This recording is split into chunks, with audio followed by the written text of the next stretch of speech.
في ناس بتعدي في حياتنا وتسيب أثر، وفي ناس لما بتمشي الدنيا كلها تقف لحظة حزنا عليهم. واحد منهم كان فنان مش عادي، اسمه أحمد خليل. أنا المخرج أحمد توفيق ودي صفحتنا. تعالوا نفتح كواليس وأسرار الفنان أحمد خليل، اللي لما تحفر في سيرته تكتشف إن حياته كانت فيلم كامل.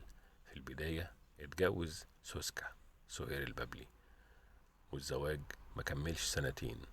قرر بعدها انه يقفل باب الجواز خالص، لحد القدر كان كاتب له حكاية تانية. قابل هايدي الألمانية، قصة حب غريبة بدأت لما أخوه استضاف بنت ألمانية في زيارة لمصر. المفروض إنها تقعد 10 أيام، لكن الزيارة امتدت ل3 شهور. أمه شافت إنها عروسة مناسبة.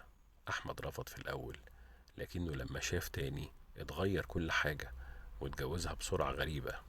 الغريب انه طلب من عيلته ان هما ما يعلموهاش اللغة العربية عشان الحياة تفضل هادية، بس القدر لعب لعبته وتعلمت العربي، وفضلت حياتهم ماشية على التفاهم والحب.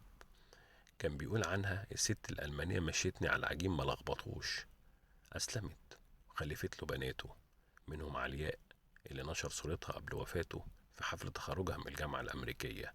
وفي برنامج الست دي أمي شفنا أمه اللي كانت نسخة منه بالظبط، نفس الملامح ونفس الهدوء.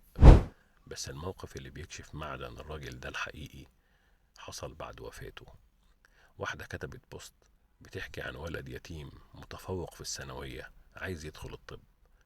بتقول بعدها بساعة كلمني راجل قال لي أنا اسمي أحمد عبد الله، الولد ده مبقاش يتيم، ربنا بعت له أب. وبعدها الولد نفسه قال لها ده الأستاذ أحمد خليل الممثل. لما رجعت تكلمه قال لها أنا كنت عايزها في الخباء بيني وبين ربنا، يمكن دي تكون طريقي للجنة. الله يرحمه، فنان راقي، ما كانش بيجري ورا ضجة ولا شهرة فاضية. كل اللي سابه احترام وذكرى حلوة في قلوب الناس. دي حكاية من حكاية زمن الفن الجميل اللي مليان بأسرار وخبايا كتير. خليكم معانا وانتوا هتعرفوا الأسرار دي. سلام.